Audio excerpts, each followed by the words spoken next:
საღამშვიდობისა თქვენ უყურებთ ქრონიკას ხრის ნახევარზე მე ნინო კაპანაძე ვარ. სანამ გამოშვებას დავიწყებთ ქვემო ქართლის ტელეკომპანიის სახელით ჩვენს ქალაქს და სრულიად საქართველოს ვლოცავთ დამოუკიდებლობის დღეს. ახლა კი რუსთავში განვითარებული სიახლეების შესახებ. ამ წუთებში ქალაქის ცენტრალურ მოედანზე საქართველოს დამოუკიდებლობის დღისადმი მიძღვნილი გალა კონცერტი მიმდინარეობს. ქრონიკის გადამღები ჯგუფი იმყოფება მოედანზე და ჩემი კოლეგა თამუნა ლოლაძე ჩაგვერთვება პირდაპირ ეთერში. თამუნა, რა ხდება ამ წუთებში ქალაქის მთავარ მოედანზე და როგორი განწყობა აქვს მოსახლეობას?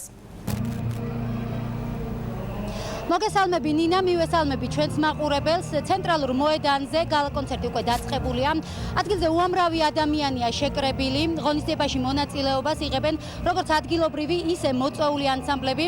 ახლა ჩვენთან ერთად იმყოფება რუსთავის მერის მოადგილე ნოდარ შედროზია. ბატონო ნოდარ, როგორი განწყობაა ქალაქში და როგორ შეაფასებთ დღევანდელ ღონისძიებებს? დიდი მადლობა. პირველ რიგში მინდა ჩვენ თანამოქალაქეებს და მთლიანად საქართველოს მიულოცოთ დღევანდელი დღე, დამოუკიდებლობის დღე. დღეს დამოუკიდებლობის დღე ქალაქში ძალიან ღირსშესანიშნავად აღინიშნა. ძალიან ბევრი საკონცერტო პროგრამები იყო წარმოდგენილი ქალაქში და ძალიან ბევრმა რუსთაველმა მიიღო მონაწილეობა 26 მაისის ღონისძიებაში.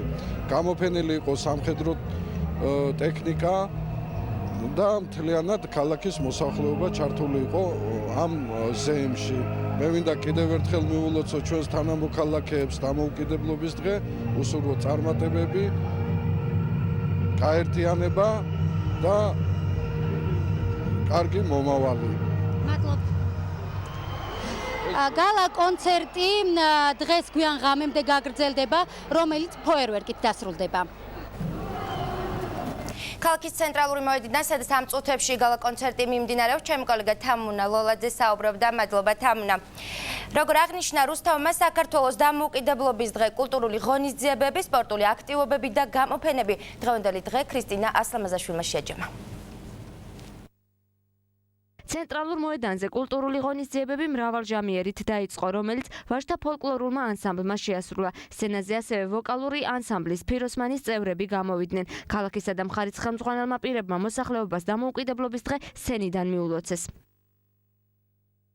დღევანდელ დღეს შეესაბამება მრავალჟამიერი და ზუსტად ამ სიმღერით მიულოცეთ რუსთავს და მთელ საქართველოს დღევანდელი დღე, რომელიც განსაკუთრებით მნიშვნელოვანია ქართველი ერისთვის. რუსთაველი პატარების განწყობაზე მთელი დღის განმავლობაში მულტიპულტის გმირები ზრუნავდნენ სცენაზე, როგორც ქორეოგრაფიული, ასევე სამუსიკო ნომრები შესრულდა. გაიმართა სპორტული ილეთებით დატვირთული სანახაობაც ცენტრალურ მოედანზე მთელი დღის განმავლობაში საზეიმო განწყობა იგრძნობოდა. დღეს გამოვედით, რათა ბავშვები გავართოთ, მთელი დღე აქ ვართ, 6 გმირი ვართ მოწვეული და დღეს ზრუნავთ ბავშვების გართობა. მოგვიანებით სცენა ქორეოგრაფიულმა ანსამბლებმა დაიკავეს მათ მაყურებელს ქართული ქორეოგრაფიული ცეკვების შესთავაზეს. ქორეოგრაფიული ანსამბლები გამოდიან ჩვენი მაყურებლების წინაშე და ცეცხლს ანთებენ სცენაზე. რაც შეეხება ღონისძიებებს, ალბათ სამინისტროს ღონისძიებები ჩვეულებრივად გრძელდება. ჯერჯერობით დანარჩენი ვემზადებით საღამოს გალა კონცერტისათვის. ერთი ნომრით გამოდივართ, რომელსაც ქვია ცეკვა უკაცო. ეხლა რა არის? ეს არის ტრადიციული ცეკვა მთაშია, სადაც მამაკაცები იყვნენ უმეტესობად ან ომობდნენ, ან წყემსები იყვნენ და მთაში იყვნენ. დარჩენილი ქალები ცეკვავდნენ თავის ცეკვას, რომელსაც ტრადიციული ცეკვაა ეს მთაში დაერქვა უკაცო. გარდა კულტურული ღონისძიებებისა ჩატარდა სპორტული აქტივობებიც. სასკოლო ოლიმპიადის ფარგლებში ერთმანეთს საჯარო სკოლების გუნდები დაუპირისპირდნენ. შეჯიბრება ჩატარდა კალათბურთში, მინი ფეხბურთში, მაგიდის ჩოგბურთსა და ჭიდაობაშიც. გამარჯვებული მონაწილეები მოგვიანებით ქალაქისა და მხარის ხელმძღვანელმა პირებმა დააჯილდოვეს.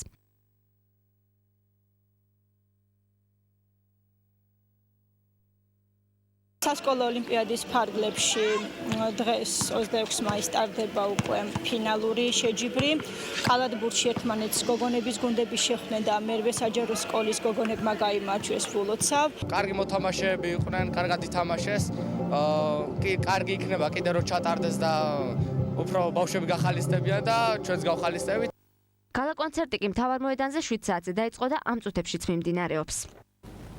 წუხელ გვიან ღამით ქალაქში თავდაცვის სამინისტროს კუთვნილი სამხედრო ტექნიკა და მძიმე შეიარაღება შემოვიდა.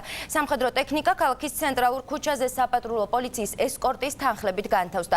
ჯავშან ტექნიკის დათვალიერების საშუალება ნებისმიერ მსურველს აქვს. ადგილზე მძიმე артиლერია და საბრძოლო იარაღებია განთავსებული. გამოფენის გამო თითქმის მთლიანად არის გადაკეტილი კოსტავას გამზირი. სატრანსპორტო მოძრაობა შემოვლითი გზით ხორციელდება. ტერიტორიაზე მაქსიმალურად არის დაცული უსაფრთხოების ნორმები. ადგილზე საპატრულო პოლიციის რამდენიმე ეკიპაჟია განთავსებული. ქალაქის ხელმძღვანელმა პირებმა 26 მაისის აღნიშვნა სამხედრო ტექნიკის დათვალიერებით დაიწყეს. რუსთავის მერმა მოადგილეებთან და ქვემო ქართლის გუბერნატორთან ერთად კოსტავას გამზირზე გამოფენილი მძიმე შეიარაღება და სხვადასხვა სახის იარაღები დაათვალიერა, რის შემდეგაც მოსახლეობას ისტორიული თარიღი მიულოცა. საქართველოს, მათ შორის ჩვენ ქალაქსაც მიუძღვოთ დღევანდელი დღე. ერთ-ერთი მნიშვნელოვანი დღე არის ჩვენთვის ქართული ერისთვის. რაც შეეხება ზოგადად დღევანდელ ღონისძიებას, საკმაოდ კარგი განწყობა არის. გუშინ საღამოს შემოვიდა ტექნიკა, ქალაქებში განთავსდა ტექნიკები, მათ შორის რუსთავშიც. ყველასთვის მნიშვნელოვანი დღესასწაულია. კონკრეტულად ღონისძიებების შესახებ გეტყვით, რომ ეწყობა სამხედრო ტექნიკის გამოფენა, არის გადაკეტილი კოსტავას ქუჩა, მიღებულია შესაბამისი უსაფრთხოების ზომები. ტექნიკის დათვალიერების შემდეგ ქალაქის ხელმძღვანელმა პირებმა უკვე ცენტრალურ მოედანზე გადაინაცვლეს. საგამოფენო სივრცეში რუსთაველი მხატვრების ნამუშევრების გარდა ისტორიულ მუზეუმში დაცული ფოტომასალა არის განთავსებული, რომლის დათვალიერების საშუალებაც დღეს ნებისმიერ მსურველს მთელი დღის განმავლობაში შეეძლება. აქვე წარმოდგენილია შეზღუდული შესაძლებლობების მქონე პირების ნამუშევრების გამოფენა გაყიდვაც. დღეს მთავრობის წარმომადგენლებმა რამდენიმე ნამუშევარიც შეიძინეს. დარბაზი უნდა ვაქციოთ საერთოდ საგამოფენო დარბაზად და იმ უამრავ მხატვარმა, ხელოვანმა, ვინც მოღვაწეობს ქვემო ქართლში, რომ ეს პერმანენტულად გამოფინოს თავისი ნახატები, საზოგადოებას წარუდგინოს თავისი ნამუშევრები და ეს იქნება უფრო დიდი სტიმული იმისთვის, რომ საერთოდ ხელოვნება კულტურა ქვემო ქართლში კიდევ უფრო მეტად აღორძინოს. ჩვენი ახალგაზრდა დამოუკიდებლობა, ჩვენი ახალგაზრდა დემოკრატია ყოველდღიურად, ყოველწლიურად ძლიერდება და ძალიან მნიშვნელოვანია, რომ დღევანდელი დღე არის სახალხო ზეიმი სრულიად საქართველოსთვის. ძალიან მნიშვნელოვანია, რომ ეს დღე არის არა მილიტარისტული დემონსტრაცია, არამედ ეს არის თავდაცვის სამინისტრო, ყველა სამინისტრო, მთავრობა, ხალხი, საზოგადოება ერთად ზეიმობს ამ დღეს. ქალაქის ცენტრალურ მოედანზე საზეიმო ღონისძიებები დღეს დილის 11 საათზე დაიწყო. დღევანდელი დღე არის ჩვენი ქვეყნის მონაპოვარი. მე მინდა თქვა, რომ მონაპოვარი გვაქვს, მაგრამ ამ მონაპოვარს დაცვა ჭირდება. ეს იქნება ჩვენი ძალისხმევის საგანი. დამოუკიდებლობის დღეს 1918 წლის მონაპოვარს, რომელიც 70 წლის ტყვეობის შემდეგ 91 წლის 9 აპრილს დავიბრუნეთ. მე მინდა მთელ საქართველოს და განსაკუთრებით ჩემს თანამოქალაქეებს მიულოცო ეს დამოუკიდებლობის დღე. ქართულ ხალხს არ შეუწყვეტია ბრძოლა დამოუკიდებლობისათვის და მე-20 საუკუნის დასასრულს უკვე ნამდვილად მიაღწია დამოუკიდებლობას და თავისუფლებას. მე კიდევ ერთხელ დიდი სიყვარულით ულოცავ ამ დღეს სრულიად საქართველოს და მინდა რომ ყველამ ეს როგორც ღირსების დღესასწაული შეიგრძნოს ყველა ქართველმა ადამიანმა. მიულოცავ დღევანდელ დღეს, საქართველოს დამოუკიდებლობის დღეს, დღე რომელიც დაკავშირებულია ძალიან დიდ ისტორიასთან, ტკივილიან ისტორიასთან, მაგრამ არის ძალიან სიამაყით სავსე და ჩვენ მომავალი ისტორიაც შეიძლება გარკვეულწილად მძიმე გქონდეს, მაგრამ საქართველოს დამოუკიდებლობას აუცილებლად აი ესე ხალხმრავალი სახით ვიზეიმებთ. 26 მაისისადმი მიძღვნილი კულტურული ღონისძიებები მთელი დღის განმავლობაში გაგრძელდება და საღამოს გრანდიოზული ფოიერვერკით დასრულდება. ჩემი კოლეგა სოფო ცერცვაძე მუშაობდა დღეს ასევე ქალაქის მთავარ მოედანზე და ის არ უყვევდა როგორი განწყობით შეხვდა დღევანდელ დღეს რუსთაველი მოსახლეობა. აი ხალხს უხარია, ბავშვებს მეც მიხარია. გილოცავთ გალას დაესწარით. ძალიან კარგი განწყობა, მაგ ძალიან მომეწონა კონცერტიც და გამოსულაც და დადგმაც. ყოველივე კარგი მინდა საქართველოს უსურვო, დამოუკიდებლობა გაგრძელებული იყოს დიდხანს და დაგვებრუნებინოს ჩვენი ტერიტორიები. კარგი განწყობა მაქვს, იმიტომ რომ ბავშვებს უხარიათ და ვასეირნებ დღეს ორჯერ გამოვედით და ძალიან კარგი ხასიათზე ვართ. სასიამოვნო განწყობა გვაქვს, დღეს ისეთია. ვარ რა, კონცერტის ხელს გვიწყობს, ამინდის ხელს გვიწყობს. გვიხარია დღევანდელი დღე ყველას და გახარებულები ვართ ძალიან ყველა. სრულიად საქართველოს და რუსთაველებს ვლოცავ დღევანდელ დღეს. ბედნიერება და სიხარული ნუმოკლებოდეთ საქართველოს ქართველებს და ყველა საქართველოში მაცხოვრებელ ყველა ეროვნების ადამიანს. ხა მიხარია რომ ყველა ხიარული სახით ეგებება დღევანდელ დღეს და აი სასიხარულოა რომ ახალგაზრდებს ახალი მომავალი ექნებათ, ახალი ცხოვრება დაეწყება და ყველაფერი სიკეთე.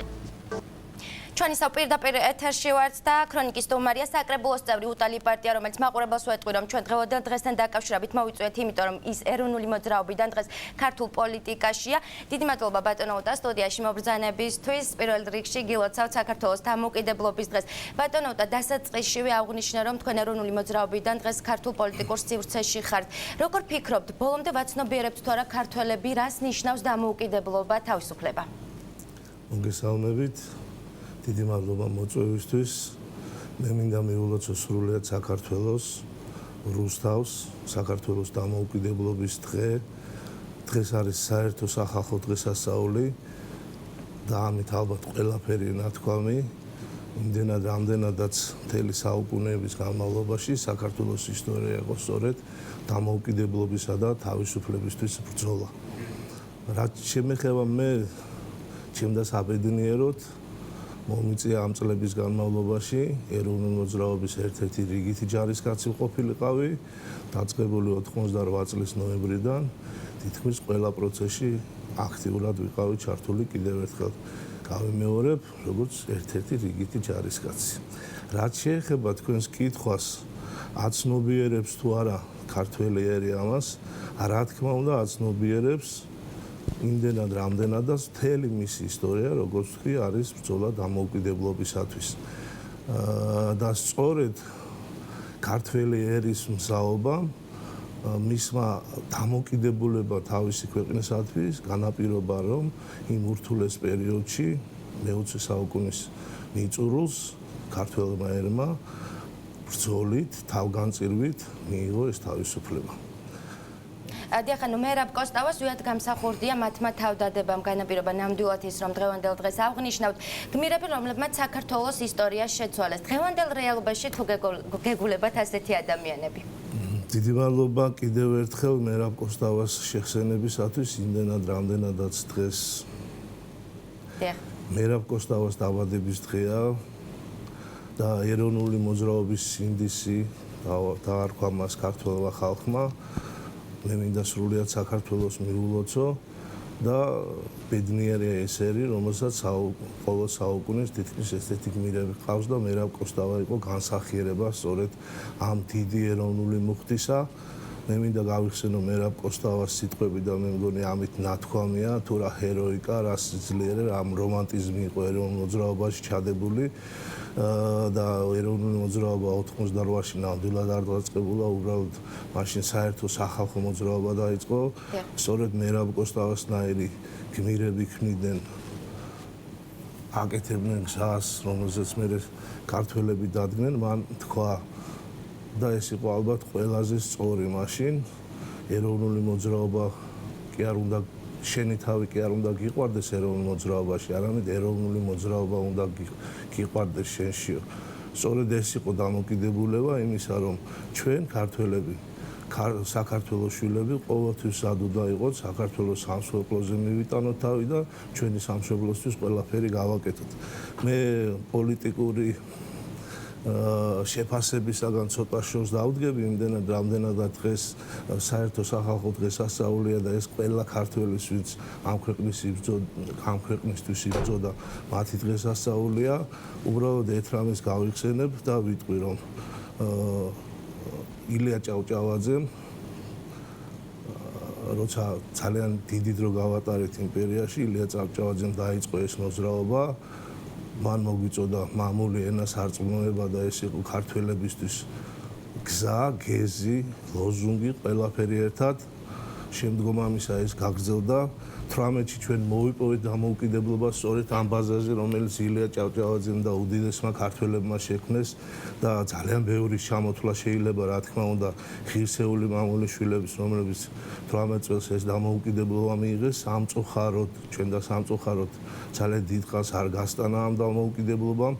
ხმა პოლიტიკურ განსჯაში არ შევალ არავის, უბრალოდ ვიტყვი, რომ შემდგომ ამისა იმ თაობას ყველაზე ძლიერად ახასიათებს ექვთიმე თაყაიშვილი და მისი მამულიშვილობა. წმინდა ილია მართალი, ექვთიმე თაყაიშვილი და შემდგომ ამისა ეროვნული მოძრაობის სინდისი მერაბ კოსტავა განასახიერებდა სწორედ ამ სიძლიერეს ეროვნული მუხტისა, რომლითაც ჩვენ ახამდე მოვედით. ნამდვილად დაგეთანხმებით, მაგრამ დღევანდელ რეალობაში არიან ასეთი ადამიანები? დღევანდელ რეალობაში არიან პოლიტიკოსები. პოლიტიკოსებს ცოტა სხვა ანუ ისინი არ შეიძლება წესრიგი აქვთ, სხვა დღის წესრიგი აქვთ, ამეთანხმეთ. ერთია ეროვნული მოძრაობა, ეროვნული მუხტი, ბრძოლა სამშობლოს დამოუკიდებლობისათვის, როცა შენ ბრძოლაში ხარ და მეორეა, როცა შენ დამოუკიდებელი ქვეყანა ხარ და უკვე ამ გეოპოლიტიკურ სიტუაციაში, ამ რეალობაში, რომელშიც ჩვენ ვიმყოფებით, პოლიტიკურად აკეთო ეს საკითხი.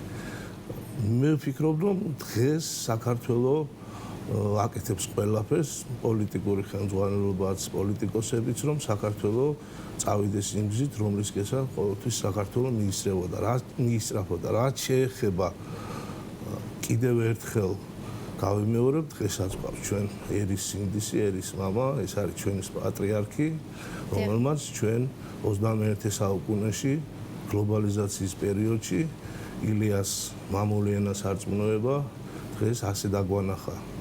ღმერთი, სამშობლო, ადამიანი. ის არის უდიდესი პიროვნებაც, ერის სინდისიც და უდიდესი დიპლომატისა და პოლიტიკოსიც. ბატონო, 26 მაისს ყოველთვის არის გამოფენილი სამხედრო ტექნიკა. თქვენ როგორ ფიქრობთ, რის დემონსტრირებას ვახდენთ ამით? მიცით, მე ძალიან მომწონს ასეთი სახით რომ იმართება ეს დღესასწაულები. თუ არა დღეს გავიარეთ ჩვენ ქალაქში და ვნახეთ ბავშვებს უხარიათ, ბავშვებისთვის ის სათამაშოა ჩვეულებრივი. რა თქმა უნდა, ჩვენ ყოველთვის ვისურვებდით, რომ ესეთი სლავრი არ არის, რომელიც იყო წარმოდგენილი ყოველ სათამაშო იყოს, მაგრამ რეალობა ერთია, ქვეყანას სჭირდება თავდაცვა, ქვეყანას სჭირდება კარე საფრთხეებისგან დაცვა, ამდენად ჩვენ ვალდებულებიც ვართ, იძულებულები ვართ, რომ ჩვენი სამხედრო სამრეწველო კომპლექსი შევქმნათ. მე უფრო ბედნიერი ვიქნებოდი, იქ იყო ტექნიკა, რომელიც საქართველოს შეიქმნა, მაგრამ უფრო ბედნიერი ვიქნებოდი უახლოეს პერიოდში თუ ქართული ტექნიკით გაძლიერდებოდა ჩვენი აღლუმები ამ დროს და ბავშვები ჩვენ საკუთარ სამშობლოში შექმნილ ტექნიკას ნახავთ. მტკივნეულ თემას მინდა შევეხო. ბატონო უტა, შეიძლება თუ არა ქვეყანა იყოს დამოუკიდებელი მაშინ, როცა ორი ძირძველი კუთხე აფხაზეთი და სამაჩაბლო ოკუპირებულია?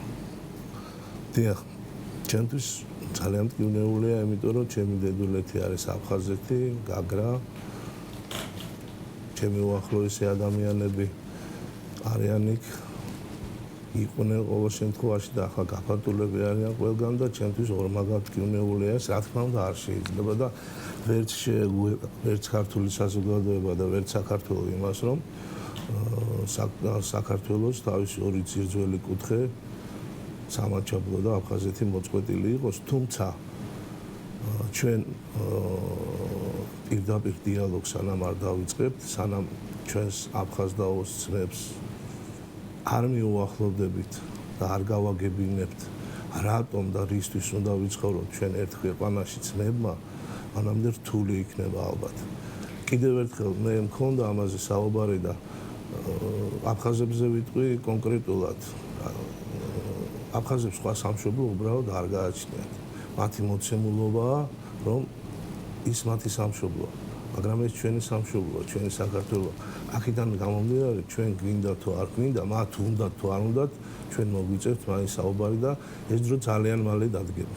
თუმცა თქვენს დამეთანხმებით, რომ საქართველოს პრემიერ-მინისტრი ხშირად აცხადებს, რომ მთავრობა მუშაობს საქართველოს ოკუპირებული ტერიტორიების დაბრუნების საკითხზე.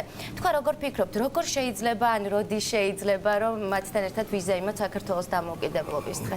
როდი შეიძლება ძალიან რთული თემა ამაზე საუბარი, მაგრამ აქეთკენ მიმართულება მიდის, მე ძალიან შეიძლება თუ არა მაშინ. რა თქმა უნდა შეიძლება, ყველაფერი შეიძლება, ჩემო ბატონებო, ყველა ომი ზავით მთავრდება. თუ არა დღევანდელი რუსეთისა და გერმანიის მაგალითი გვიჩვენებს, რომ რა თქმა უნდა შეიძლება ერებშობის შედგეს მოლაპარაკებები და მე მიხარია, რომ დღევანდელი მთავრობა პრემიერ-მინისტრი სწორედ ამ რიტორიკით და სიყვარულით თავისი ხალხისადმი, თავის თანამოძმეებისადმი, აფხაზებისა და ოსებისადმი აგრძელებენ ამ მუშაობას. ჩვენ უნდა გავხდეთ საქართველოს მათთვის მისაღები და ღირებული. ამისათვის საჭირო არის ამ ქვეყანაში იყოს დემოკრატია, იყოს ეკონომიკური აყვავება, აღმავლობა გაგრძელდეს და რა თქმა უნდა თვითონ მიხვდებიან ჩვენი ძმები, რომ ეს მათთვის არის გარანტი თავისუფლების და ყველაფრის იმის, რისთვისაც ერი უბრალოდ არსებობს ამ ქვეყანაში. კარგით, მაშინ ოპტიმისტურ განწყობა შევექმნით თქვენთან ერთად და თქვენთან საუბარს ასე დავამთავრებთ. დიდი მადლობა, რომ მობრძანდით ჩვენთან სტუდიაში. კიდევ ერთხელ გილოცავთ დღევანდელ დღეს. ქრონიკა პირდაპირ ეთერში რეკლამის შემდეგ დაბრუნდება, არ გადართოთ. ქრონიკა ისევ პირდაპირ ეთერშია საქართველოს ძლიერებისა და ერთიანობისათვის რუსთავის მიტროპოლიტმა მეუფე იოანემ წმინდა ვახტანგ გორგასალის სახელობის საკათედრო ტაძარში პარაკლისი გადაიხადა. პარაკლის ქალაქისა და მხარის ხელმძღვანელი პირები ესწრებოდნენ. ღვთისმსახურებაზე რუსთავის ჩოხოსან და საზოგადოების წევრებიც იმყოფებოდნენ. პარაკლისის დასრულების შემდეგ რუსთაველმა მიტროპოლიტმა მრევლი დალოცა და დღევანდელი დღის მნიშვნელობაზე ისაუბრა. რუსთავის დიდების ხეივანში შეიკრიბნენ ვეტერანთა კავშირის წარმომადგენლებიც. საქართველოს დამოუკიდებლობისთვის მებრძოლმა ვეტერანებმა დიდების ხეივანი ტრადიციულად გვირგვინებით შეამკეს და დაღუპულ გმირებს პატივი მიაგეს. დამოუკიდებლობა არის სახელმწიფოებრივი, პოლიტიკური და არის სულიერი დამოუკიდებლობა. და უპირატესია ცხადია სულიერი დამოუკიდებლობა. თუმცა არ არის დამოუკიდებლობა ამ სოფლის მოვლენებს, ეს არის შინაგანი სულიერი, რომ რას ნიშნავს დამოუკიდებლობა სულიერი.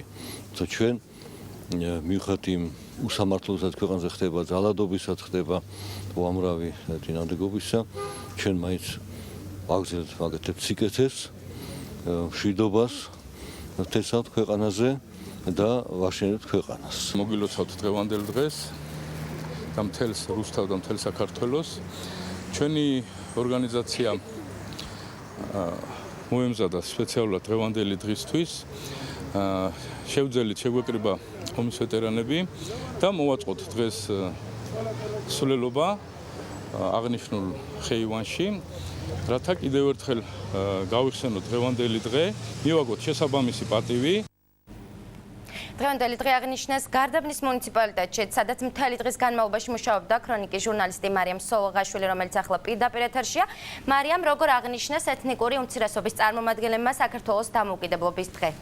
ნინა, საქართველოს დამოუკიდებლობის 97 წლის თავი დღეს გარდაბნის მუნიციპალიტეტში განსაკუთრებულად იზეიმეს. საზეიმო ღონისძიება ქალაქის ცენტრში ქართული ჭიდაობით გაიხსნა. გამარჯვებულ ფალავნებს კი თასები და ფასიანი საჩუქრები გუბერნატორის მოადგილემ და მუნიციპალიტეტის გამგებელმა პირადად გადასცეს. სპორტული ღონისძიების შემდეგ ადგილობრივები და მოწვეული სტუმრები გარდაბნის მხარეთმცოდნეობის მუზეუმში სამეცნიერო კვლევით კონფერენციას დაესწრნენ. დღესვე მუზეუმში მისულ დამთვალიერებელს საშუალება ჰქონდა 1918 წელს საქართველოს დამოუკიდებლობისათვის დაღუპულ მებრძოლთა ფოტოები და ნუმიზმატიკური ნიმუშები ეხილა. საქართველოს დემოკრატიის მაცხოვრებლის გარდაბნის მუნიციპალიტეტის მაცხოვრებლებს ეს წინვალე დღესასწაული და უნდა გვახსოვდეს რა პოლი და ამდენი თავების სამშეწირით არის მოტანილი დღემდე ჩვენ დამოუკიდებლობაზე და გილოცავ კიდევ ერთხელ ულოცავ გარდაბნის მოსახლეობას დღევანდელ დღეს ბედნიერი იყოს თითოეული მათგანის ოჯახი, სიმრავლეს, გახარებას, გამარჯვებას და ყველაფერს კარგ ღონისძიების ფარგლებში დღესვე ანიმატორების შოუ მოეწყო, სადაც ნებისმიერ მსურველს ზღაპრის გმირებთან ფოტოს გადაღების საშუალება ჰქონდათ. ჩვენ ჩამოვედით თბილისიდან, გვიდათ რომ მოგილოცოთ და გაგილამაზოთ დღევანდელი დღე და ბავშვები გავახალოთ ჩვენი თოჯინური წარმოდგენებით და ამ ლამაზი ზღაპრის გმირების ცეკვა სიმღერით. დამოუკიდებლობის დღისადმი მიძღვნილი ღონისძიებების ფარგლებში დღესვე ნარცსა და ჭადრაკში ჩემპიონატი ჩატარდა. მოგვიანებით კი ამფითეატრის სცენაზე ადგილობრივი და ქორეოგრაფიული და ვოკალური ანსამბლების კონცერტი გაიმართა. ღია ცის ქვეშ დაგეგმილი პროგრამა კი ჯგუფი შელბის ერთსაათიანი კონცერტით დასრულდა. ჩვენ ბოლო ფინალურ ღონისძიებას ღიაცის ქვეშ ამთავრებს ჯგუფი შელფი, რომელიც შეასრულებს ერთსაათიან პროგრამას.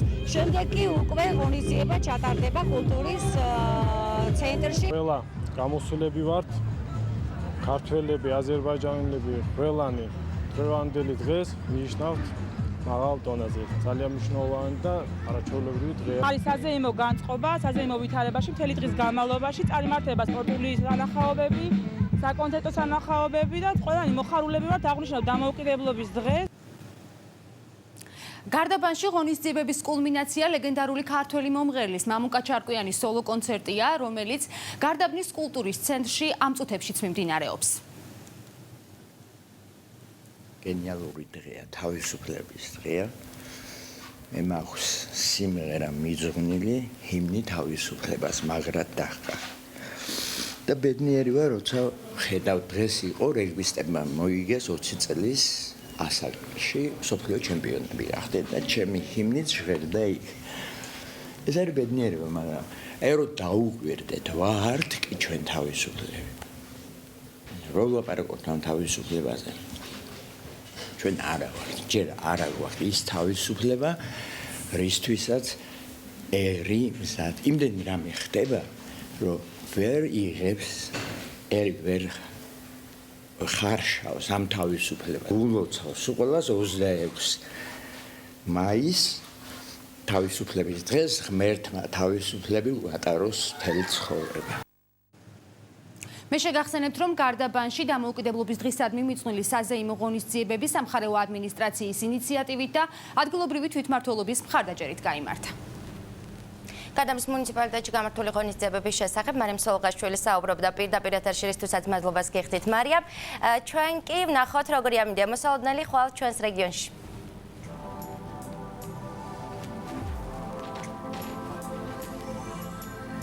წალკაში დღისით 17 ღამით 10 გრადუსი სითბო, თეთრი წყაროში მოსალოდნელია დღისით 20 ღამით 14 გრადუსი.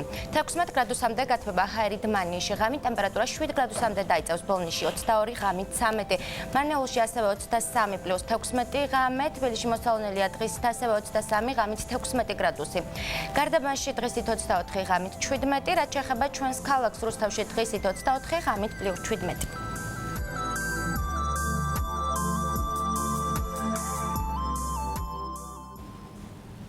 ასეთი იყო დღის მთავარი თემები და ქრონიკა ცხრის ნახევარზე. დიდი მადლობა იმისთვის, რომ დღეს იყავით ჩვენთან ერთად და გვიყურეთ მთელი დღის განმავლობაში. ქრონიკა დასრულებულია. მე ხუჩავათამდე გემშვიდობებით. ნახვამდის.